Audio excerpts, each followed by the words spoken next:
Fala pessoal, sejam bem-vindos de volta ao meu canal. Hoje eu vou falar sobre como que eu faço para estudar e trabalhar ao mesmo tempo. Sendo que o curso que eu faço é Medicina, que é um curso integral e que geralmente o pessoal reclama que requer muito tempo. Realmente a medicina toma uma boa parte do dia e você ainda precisa estudar em casa. Mas eu acho que dá sim para fazer as duas coisas e nesse vídeo eu vou te falar como é que eu faço isso. É claro, desde que você consiga se organizar bem. Por isso que eu vou falar sobre a minha organização pessoal e como é que eu faço para dar conta disso tudo ao mesmo tempo. Então bora lá. A maioria das pessoas vai falar que não dá para fazer os dois. É uma perca de tempo ficar produzindo vídeos para o YouTube ou trabalhando com outras coisas que não sejam relacionadas à medicina. Bem, eu acho que está valendo sim a pena. A gente tem na comunidade Médicos do Futuro mais de 100 estudantes de medicina que assinam a nossa plataforma e estão lá porque querem se destacar na faculdade. Tudo isso começou porque eu comecei a produzir vídeos no YouTube. Além de que eu acho que quando você trabalha, seja qual for o trabalho, isso te dá inúmeros benefícios. Vários benefícios que só estudar não vai te trazer. É impressionante como aquelas pessoas que trabalham desde cedo, que têm que pagar suas contas, já têm uma noção maior de mundo, sabe o valor do dinheiro e começam a entender como é que funcionam as coisas, têm uma maturidade muito maior. Ou seja, eu acho que trabalhar, independente de qual seja a profissão ou o que você faz, vai te gerar um grande desenvolvimento pessoal. E muita gente diz: poxa, como é que você dá conta? Não dá tempo de fazer tudo isso na faculdade? Você deve fazer alguma coisa mal feita. Bem, eu quero falar aqui para vocês sobre a lei de Parkinson. Parkinson foi um autor e historiador e ele falava que o trabalho ele se expande de modo a preencher todo o tempo disponível para a gente realizá-lo. E o que essa frase confusa quer dizer? Na verdade, ela quer dizer que quanto mais tempo a gente tem para fazer alguma coisa, mais a gente vai enrolar. E você pode ver isso na prática, no dia a dia. Conversando com outros estudantes de medicina e outras pessoas que também fazem muitas coisas ao mesmo tempo, você percebe que fazer muitas coisas, ser muito ocupado, na verdade, te torna super produtivo. Porque como você vai ter pouco tempo disponível, você precisa fazer aquelas tarefas naquele instante, naquele momento. Não pode ficar procrastinando porque não vai ter como fazer depois. Então, quanto mais tempo você tem, mais tempo disponível na sua vida, menos tempo, na verdade, você tem. Eu tô passada, chocada.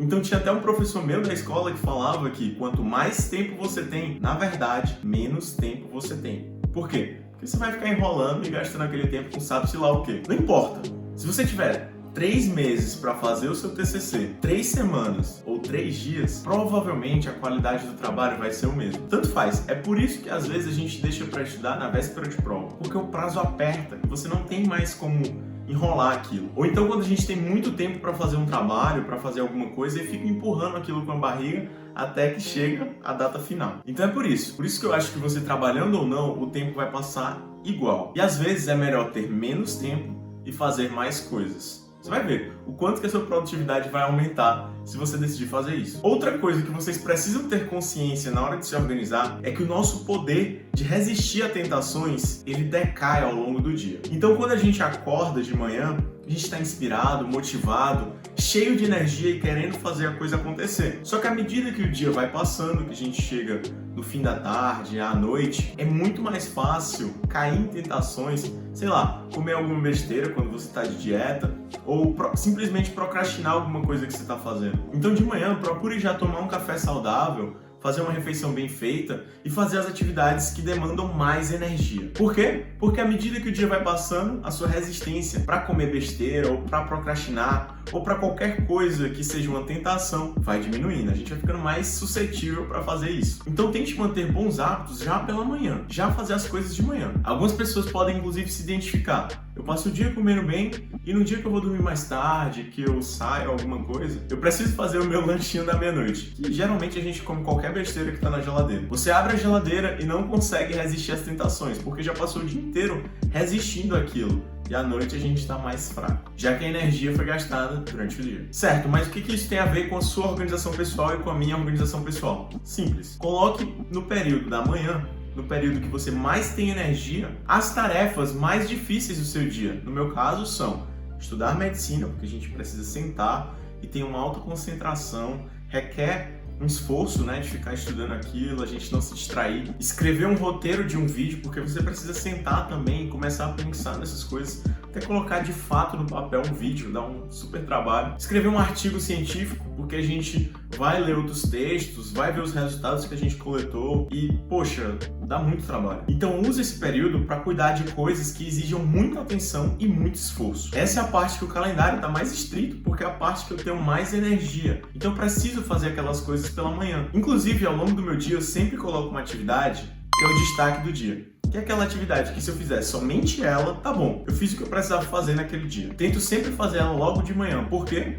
Porque aí depois eu vejo, poxa, meu dia já foi quase completo. Então é muito mais fácil continuar fazendo as coisas e você já tá com uma sensação de dever cumprido. Enquanto isso, a segunda parte do dia, ela é reservada para atividades de alta energia ainda, mas um pouco mais leves que a da manhã e que precisem de um pouco menos de resistência para serem feitas, tipo ir para academia, coisa do tipo. Ou então cuidar de algumas coisas que não exijam tanto trabalho, como postar um vídeo que já está pronto no YouTube, responder perguntas do pessoal, preencher formulários, mas é claro que eu também estudo no período da tarde, só que eu coloco algumas matérias que eu acho que me consomem menos. E a terceira parte do dia é aquela onde a gente tem menos energia e que a gente pode se distrair mais facilmente. Período da noite. É nessa hora que a gente mais enrola e mais adia. Porque, sei lá, já chegou de noite e você olha o que ainda tem pra fazer e diz: amanhã de manhã quando eu acordar eu vou fazer isso. E às vezes você nem se lembra de fazer. Então aqui vão algumas dicas. Não deixe projetos ou coisas grandes, coisas difíceis pro período da noite, senão você não vai fazer. Deixe alguns projetos mais criativos, como pensar ideias para um vídeo, ou pensar em alguma coisa que você vai fazer, planejar o dia seguinte, ler, né? Ler sempre é muito bom. Eu gosto de usar o período da noite também para assistir besteiras e vídeos no YouTube. Então, a minha organização pessoal mudou muito quando eu passei a pensar na energia que a gente gasta em cada uma das atividades. Até se eu abrir aqui para vocês o meu Notion, como vocês podem ver aqui no Gboard, né, que eu coloco, se eu digitar uma tarefa, por exemplo, gravar vídeo, notícias médicas, sei lá, eu acho que seja isso, sei lá o que é isso.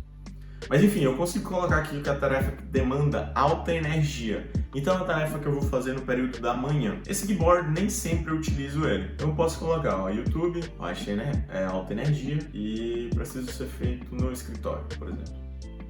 Então eu coloco se a tarefa é urgente, né? E aí vai para essa aba do fazer agora, né? Eu tô até devendo para vocês um outro vídeo explicando como é que é essa minha área do Notion. Mas enfim, isso foi simplesmente para mostrar para vocês que a gente tem que pensar nas tarefas de acordo com a energia desprendida para fazer cada uma delas. Bem, outra coisa que eu também sempre utilizo na minha organização pessoal é a to-do list, né? Uma lista de atividades que a gente precisa fazer naquele dia. Eu sempre listo algumas atividades, 5, 6 tarefas que eu preciso fazer naquele dia e defino uma delas como meu destaque, aquela que precisa ser feita, não importa o que aconteça.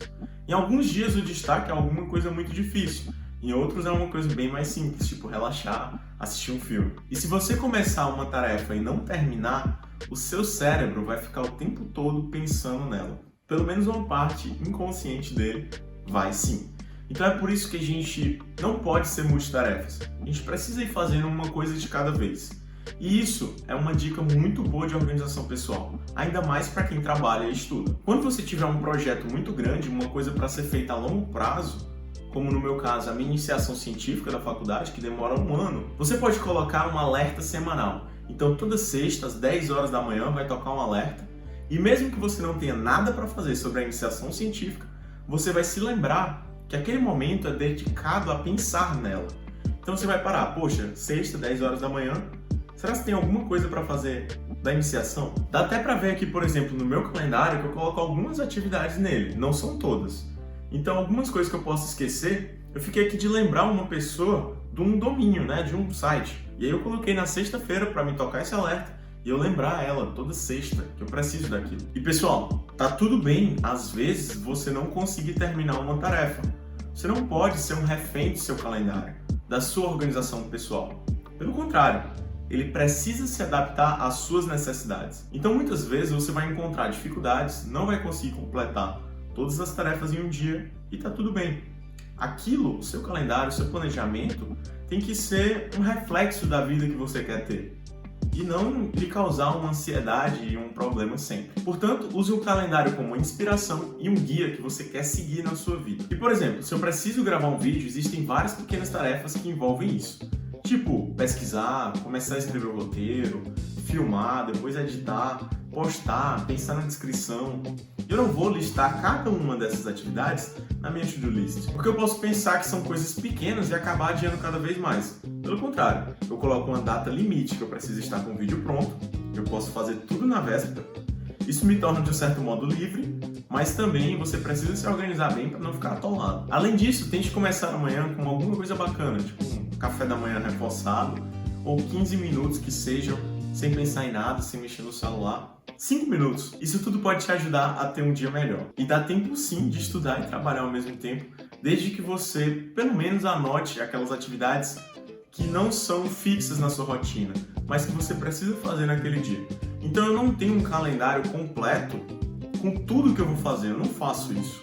Eu tenho alguns blocos de tempo que eu vou ter que estar no internato, vou ter que estar estudando, vou ter alguma atividade da faculdade e eu encaixo as outras atividades nos intervalos. Então, antes de ir para a faculdade, depois de chegar na faculdade de manhã, durante o período de almoço, eu marco as reuniões e as coisas que eu preciso fazer nesses intervalos. Lembrem-se que toda essa jornada precisa ser divertida. Se você não se divertir, tem alguma coisa errada. Claro que algumas coisas são chatas e não tem como a gente evitar. Tipo um trabalho muito chato da faculdade, que você precise ler legislação do SUS. Mas tente colocar atividades divertidas toda semana. Sair com os amigos, ir para uma festa, assistir um filme, fazer uma coisa na sua casa. Ter pelo menos um momento durante o dia para relaxar. 20 minutos que sejam para assistir um vídeo no YouTube. E eu aposto que você vai se sentir muito bem no final do dia quando tiver preenchido todas as atividades que tinha para serem feitas. Lembrem-se que se não estiver sendo divertido, tem algo errado, você precisa mudar essa estratégia e não se torne um refém do calendário. Ele é só um guia. Bem, essa é a minha forma de organização pessoal, tem dado muito certo. Anotar aquilo que eu tenho para fazer, não gosto de ficar colocando horários para fazer as coisas. Eu distribuo as atividades, como eu falei para vocês, as de mais alta energia no período da manhã e as que exigem menos energia no período da noite.